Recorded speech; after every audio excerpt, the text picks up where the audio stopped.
Hello everyone, how's it going? Billy Ballgame here, back with another video. Today is Thursday, the 28th of December, but I wanted to go ahead and get another video filmed and uploaded ready to upload for over the weekend because we're going home this weekend to see the rest of our family for belated Christmas with family. So it will probably be New Year's Eve, I think, on Saturday or Sunday when I publish this video on YouTube. So if it is, Happy New Year to everybody. I hope you have a good one and everybody stay safe. So the purpose of today's video is I'm going to do a 2023 recap. So I'm going to talk about the cards that I purchased over the year and go through those, how much I paid for them, all that good stuff. So like I've said in previous videos, 2023 was not my best year as far as picking up cards go. 2022 was a lot better. I was hitting the 60 set hot and heavy and picked up all the Manals and some of the bigger cards from the 60 set.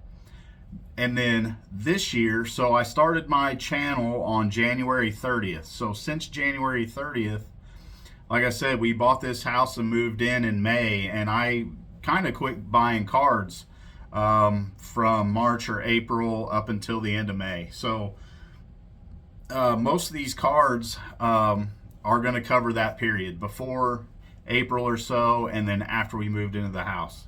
And most of these I got off of eBay. I didn't go to very many shows this year. I think the Westport show was the only one I went to. And I take that back. I went to a smaller show in Kansas City with Chris and picked up another card, which I forgot to add to my list. So I'll pull that real quick. So that'll be ready when I go to show cards. But yeah, since we moved into the house, like I said, I was part of the basement collection and got some amazing stuff from that. And thank you once again, Mike, for letting me be a part of that, and Dave. And here pretty soon I'm going to start getting some of those great cards graded. So I'm looking forward to that. Looking forward to sharing the grades with you all once I start getting batches of those graded and start getting them back.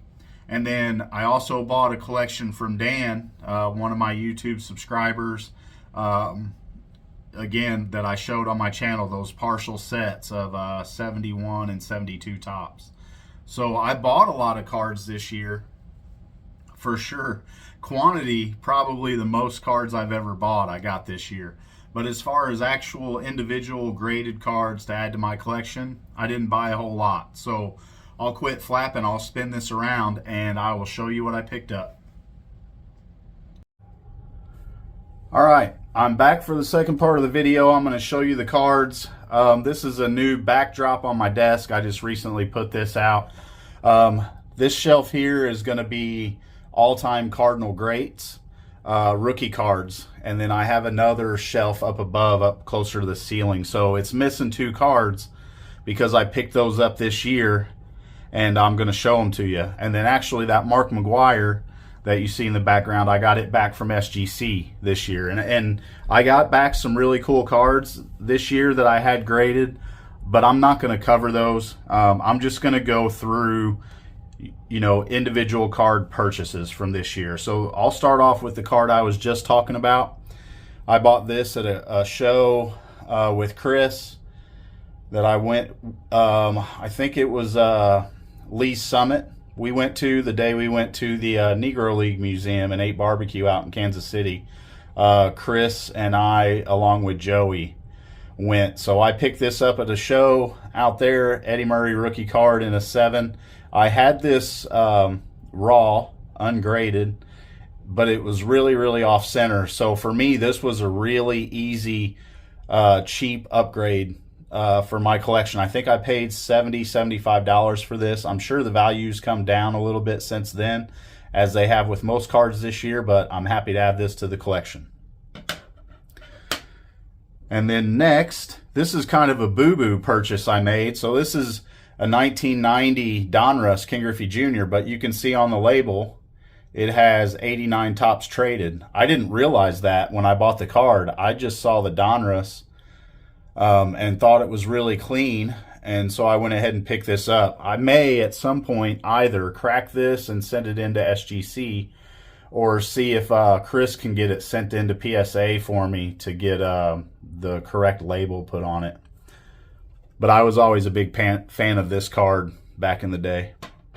And I paid $15 for that. I may have overpaid a little bit, but Ken Griffey Jr. is my guy. So whenever I find nice cards that I don't have graded and they're fairly cheap, I'll pick them up. So this next one, I got, I guess, fairly early in the year because we still lived in the old house. So here's a 94 Bowman's Best Ken Griffey Jr. I really like this card. I wasn't buying a whole lot of them in 95 and didn't have this in the collection, so I'm happy to add it. I paid $25 for it.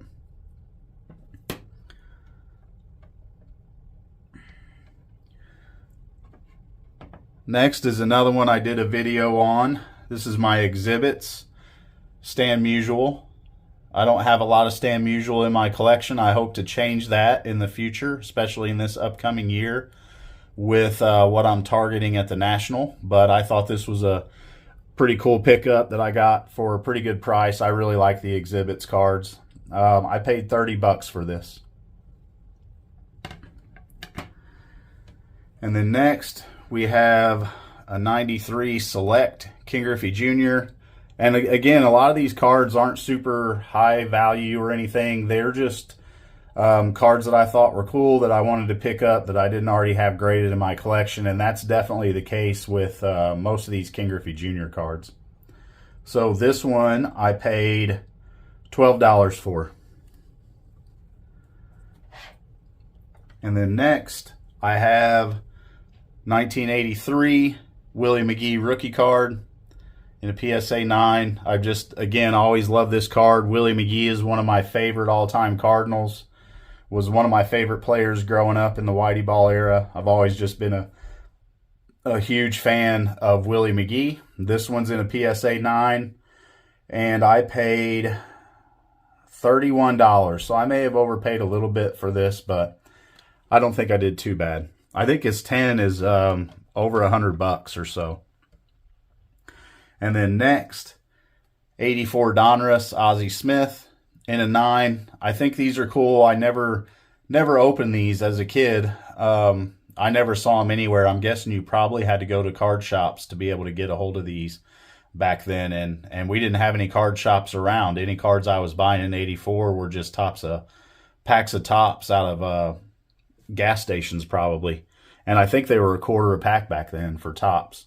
So this 84 Donruss Ozzie Smith I paid $37 for. So definitely probably an overpayment on that one, but it'll stay in my collection forever for my Ozzie player run.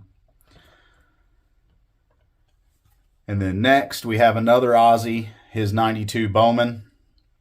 My uncle tried to talk me into buying Bowman when I was a kid in 92, but I had been buying 89, 90, and 91 and just remembered that they were not good cards at all. Just, you know, not real quality. And then he kept trying to tell me how much better the 92s were, but I didn't believe him. So I didn't buy any of these back then, and I regret it now because now they're probably one of the better sets from the junk wax era.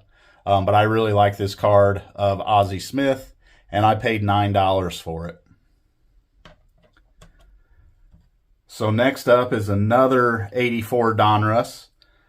This is Nolan Ryan. Again, another player that I would like to get a player run going on one of these days. I have a few of his cards, but not too many. So once I pick up his rookie, which is another card on my list at the National this year, I might start hitting it a little harder, trying to knock out a lot of the Nolan cards. But again, just a huge fan of the 84 Donruss. This is in a PSA 9, as you can see, and I paid $24 for it.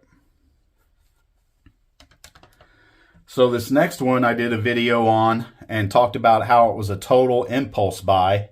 This Robin Roberts in a PSA 7. I had a PSA 4 that I got for way cheap, but I was cruising eBay looking for 60 cards that I didn't have for the set, and this one and Eddie Matthews and Orlando Cepeda. There were a few Hall of Famers that were about to end, and they were all in 7s. So why I didn't buy the Matthews or the Cepeda, I have no idea.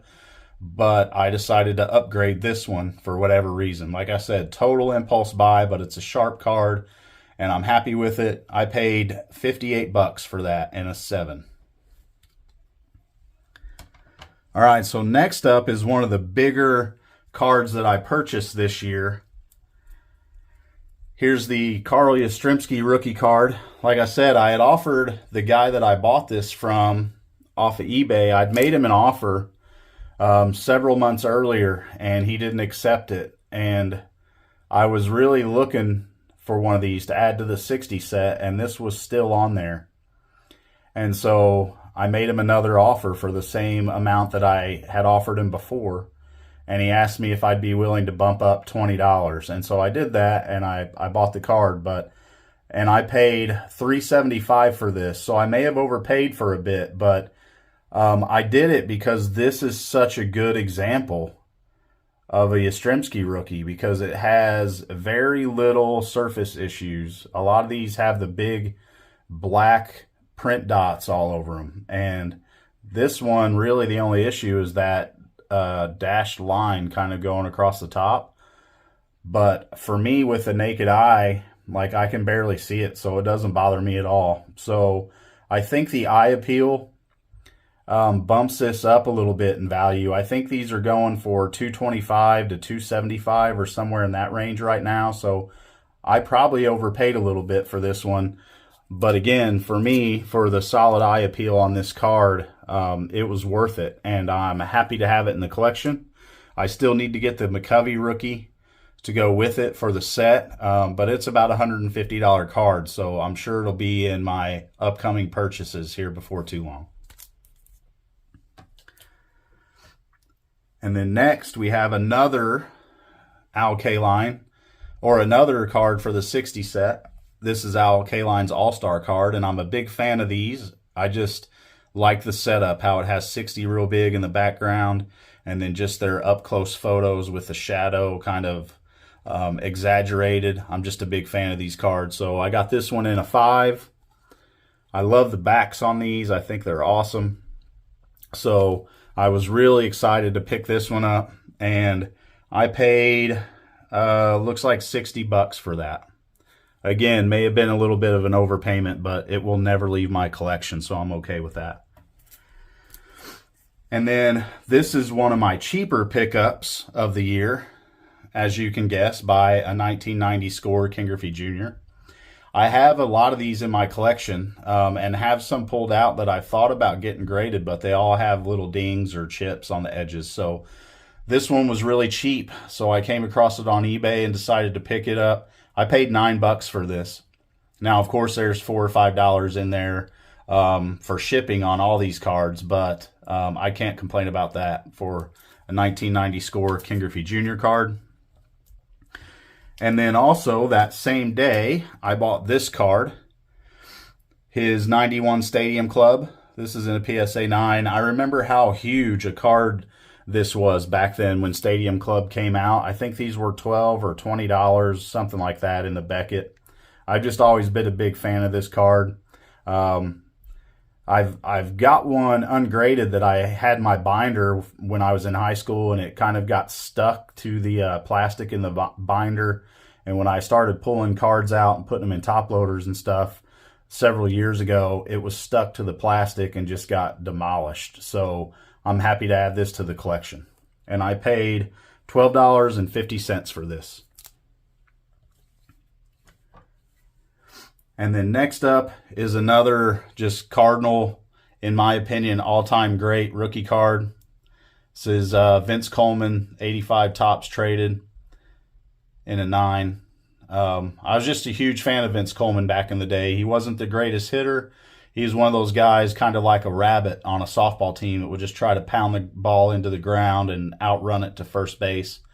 And then it just seemed like when I was younger, anytime he got on first base, he may as well have hit a triple, because he was probably going to steal second and third a whole lot of the time, it seemed like. So I'm happy to add this to the collection. Huge fan of Vince Coleman, and he's in the Cardinals Hall of Fame. And I paid $21 for that. So happy to add that to the collection. All right, and then next up, this is the most absurd purchase I made all year. So 84 Donruss Mike Schmidt. This is in an old label, SGC 9. But this was set up on bids on eBay. And the starting bid on it was $1.99. But it had $7.28 shipping on it. And nobody else bid on it. So I bid $1.99 and won it. And paid $7.28 for shipping. So I'm $8.27 into this card. So if you have this card on VCP, it shows that its current value is $1.99. And that is because that's what I paid for it, for the actual card. So I paid more for shipping than I did this card. I may at some point send this into SGC to get it relabeled. I'm just not a big fan of the old holders at all, or actually the old labels. But I feel like I got a steal on this card. And I'm a big fan of Mike Schmidt. He was definitely the best third baseman in baseball in my younger days. And then next up, there's a lot of nostalgia tied to this card. 1992 Fleer Pro Visions, Ken Griffey Jr. I was a huge fan of these when they came out. I believe they started them in 91. 91 and 92 were the years they did them. I actually like the 91s a little better, but they didn't have a Ken Griffey Jr. in 91. So this was a pretty cheap pickup. Again, I've got a lot of these, and I've got some pulled out to look at for grading, but a lot of them have chips and ding corners and stuff like that from my childhood days. So I was happy to add a nice clean copy of this for $25, and I probably overpaid a little bit for that. But again, with Ken Griffey Jr. cards, they're going to stay in my collection forever, so I don't mind overpaying for a sharp example of a card. And then the next one is, in my opinion, a really cool card. I never had one of these growing up, and for the longest time, I didn't even know how you could get them. I didn't really know anything about the Donruss Best sets that these came in. But this is one of my more recent purchases, and I'm just a big fan of this card. Technically a Ken Griffey Jr. rookie year card, and I wouldn't really consider it a rookie card per se, but I've just always been a fan of this card, and I paid $19 for it. And then next up, we have one of my most recent purchases that you have all seen in one of my most recent videos. So 78 Topps Carl Yastrzemski. I just thought this was really sharp. And it was fairly cheap. So again, I made the seller on eBay wanted, I think, $140 or best offer. And I offered him 100, figuring he would come back with 120 or 130.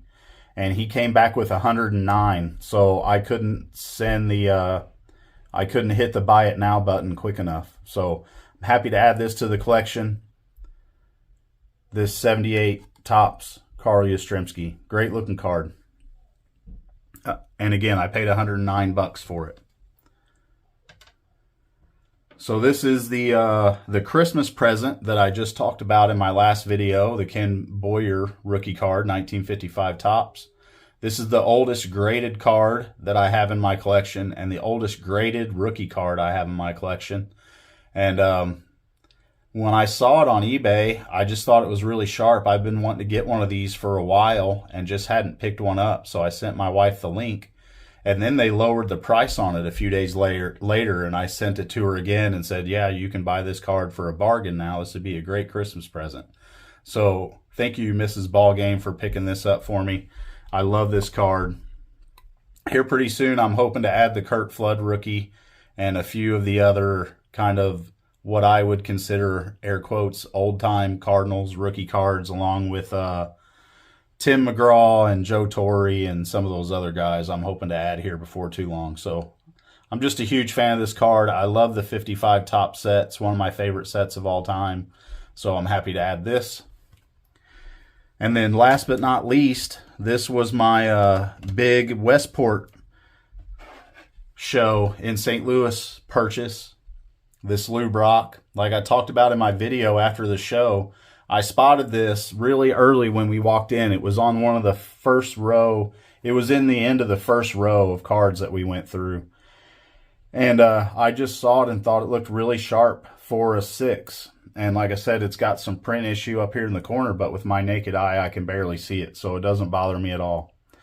So I'm happy to have this, just one of the all-time great Cardinals. This is a huge rookie card, in my opinion, just a great card to add to my collection. Happy to have it in an SGC 6.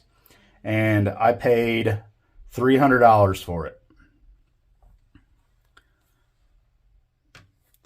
So that's going to wrap up the cards. I'll flip this around and then I'll close out the video. Excuse me. So like I said, 2023 wasn't a huge year for me as far as picking up high dollar cards, but I think I really added some quality cards to my collection, and I'm happy to have them. So I'm looking forward to what 2024 brings. I'm excited to go to the National. I'm excited to continue knocking out some of these all-time Cardinal great rookie cards, and I'm happy to continue to work on the 1960 top set. So again, thank you everyone for your support. Thanks for checking out the channel. I hope everybody has a happy new year. And until the next one, I'll talk to you later.